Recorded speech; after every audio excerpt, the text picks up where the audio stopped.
At 10:20 a.m. on the 4th of June, 1942, the Japanese Imperial Navy's first air fleet, the Kido Butai, was the single most powerful naval weapons system on Earth. It had carved a path of destruction from Pearl Harbor to the Indian Ocean, and it was poised to deliver the killing blow to the U.S. Pacific Fleet. By 10:25 a.m., it was a floating junkyard. 4 of its finest carriers, Akagi, Kaga, Soryu, and Hiryu, were either blazing wrecks or mortally wounded, their flight decks shattered, their hangars transformed into infernos. How could a force this dominant, this battle-hardened, be annihilated in just 300 seconds? This is the story of the Battle of Midway, and the catastrophic engineering and doctrinal flaw that sealed its fate. We will dissect how this system was designed and why it failed.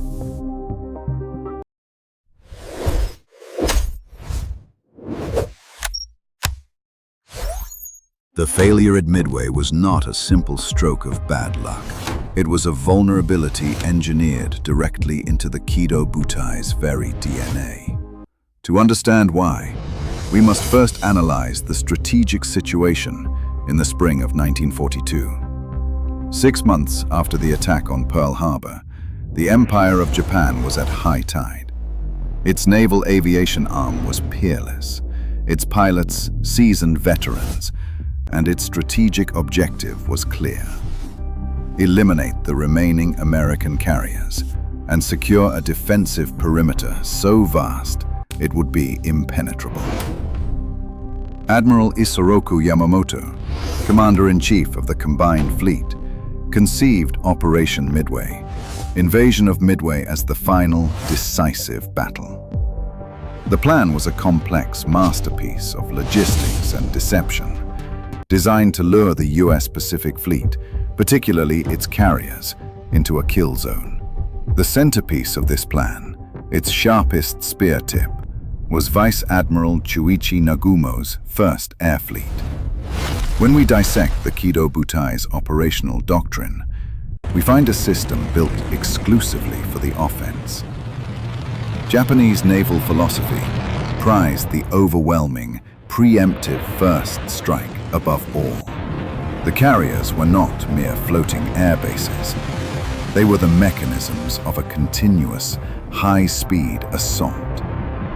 Everything about their operation, the rapid cycling of aircraft, the massing of strike packages, the training of their pilots, was optimized to find the enemy, hit them first, and hit them so hard they could never recover. This doctrine created incredible offensive power, but our analysis shows it also created an inherent and catastrophic fragility. The system was designed to deliver a punch, not to absorb one, especially not while caught in the middle of its complex offensive cycle. This philosophy, this relentless focus on attack, would soon be put to the fatal test.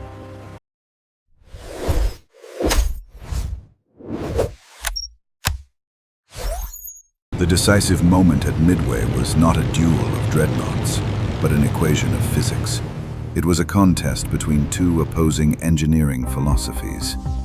On one side, a weapon of precision; on the other, a system of overwhelming force that concealed a fatal vulnerability. The weapon of precision was the Douglas SBD Dauntless. It was not a fast aircraft. It was not heavily armed, but it was a surgical instrument. When we analyze the SBD's design, its genius becomes clear. The perforated Swiss cheese dive brakes. These split flaps, extending from both the top and bottom of the wing, allowed the pilot to manage a near-vertical 70-degree dive. They bled off speed, keeping the aircraft stable, preventing control surfaces from fluttering, and allowing the pilot to hold a steady sight picture directly on the target. This transformed a 1,000-pound bomb from an area weapon into a guided projectile. The target was not the ship. The target was a 50 by 50-foot elevator platform on that ship's deck. Now, let us dissect the targets themselves. The Kido Butai's carriers. We will focus on Akagi and Kaga. These were massive, powerful vessels, the product of a naval doctrine that prized offensive capability above all else. When we examine their blueprints, we find a critical design choice. Unlike American carriers like the Enterprise or Yorktown, which featured open, steel-shuttered hangar bays, the Japanese carriers had fully enclosed, stacked hangar decks. This design was excellent for protecting aircraft from the elements, but it created a deadly flaw in their operational logistics. The Japanese doctrine of rapid, continuous strikes meant that during the rearming cycle, the hangars were a scene of controlled chaos. This infographic shows the workflow. Bombs and torpedoes were brought up from armored magazines deep in the hull and staged directly on the hangar deck. Fully fueled aircraft were packed wingtip to wingtip, their lines connected. Torpedoes, notoriously volatile, were laid out on carts next to piles of 91 type armor-piercing and 250-kilogram high-explosive bombs. The hangar, in effect, became a massive, unarmored ammunition depot, surrounded by aviation fuel. Compounding this, Japanese damage control philosophy was rudimentary.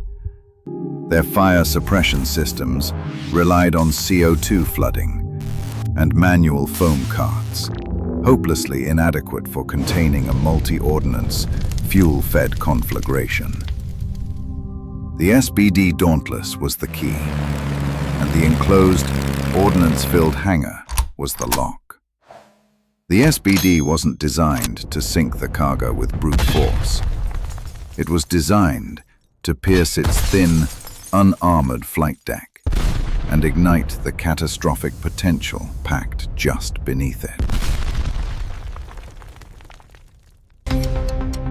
Our forensic recreation of that 5-minute window begins at 09:17 a.m.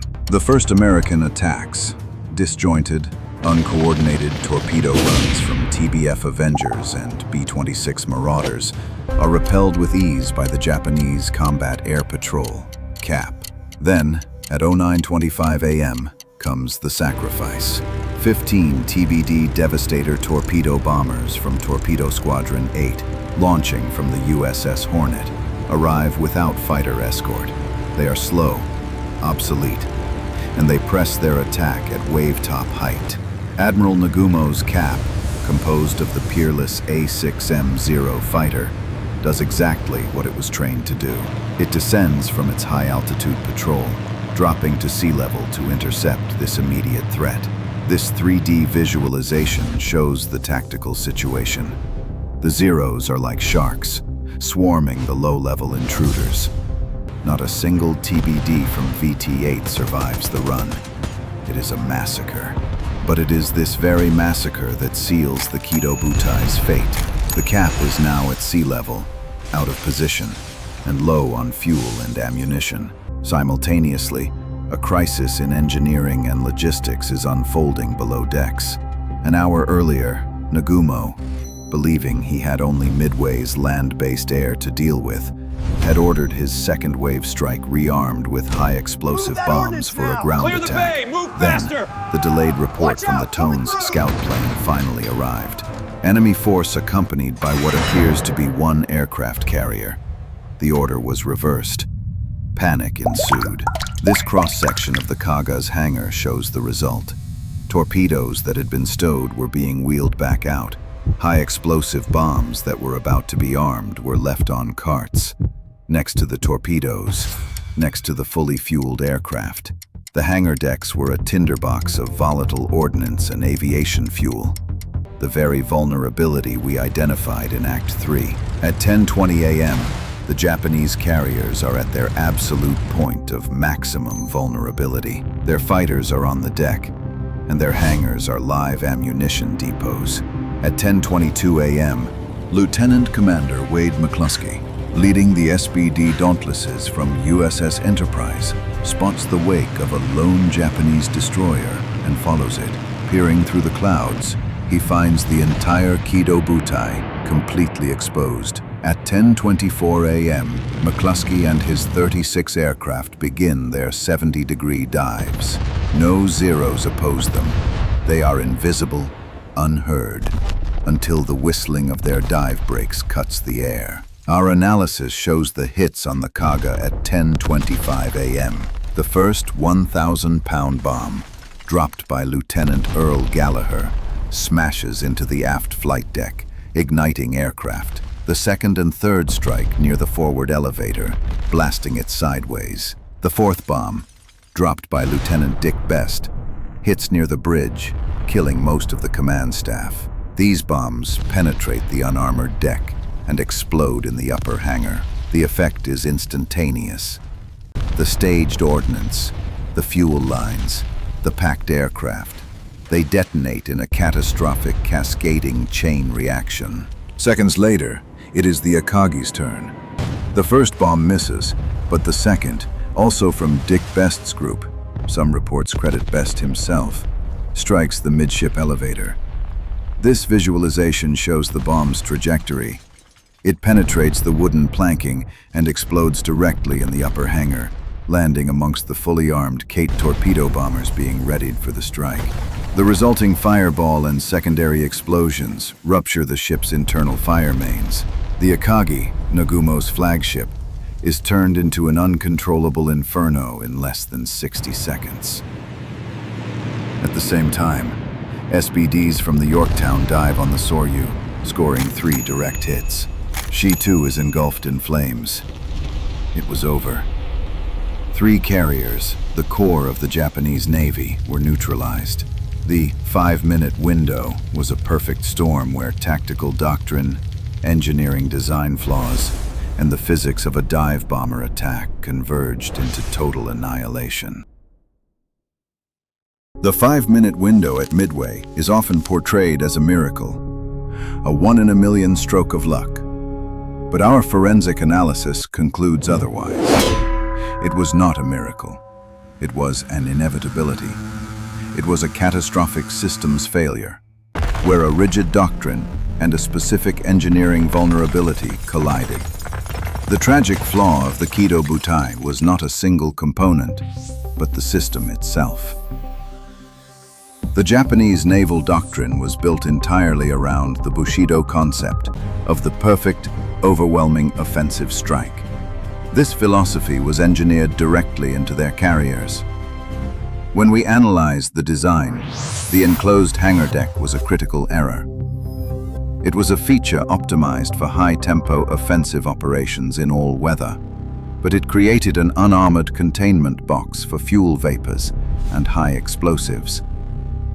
The American open hangar design was less efficient in bad weather, but it allowed catastrophic explosive pressure to vent harmlessly into the ocean air. When Admiral Nagumo's rigid strike plan was interrupted, first by the delayed scout plane, then by the conflicting rearming orders, this engineering flaw was fatally exposed. The hangars became bombs, waiting for a fuse. The sacrificial attack by Torpedo Squadron 8 was the key that turned the lock. It pulled the Kido Butai's defenses out of position at the precise moment of maximum vulnerability. The SBD Dauntless, itself an instrument of engineering precision, simply delivered the spark. The Japanese carriers were not truly destroyed by American bombs. They were destroyed by their own ordnance, by their own inflexible doctrine.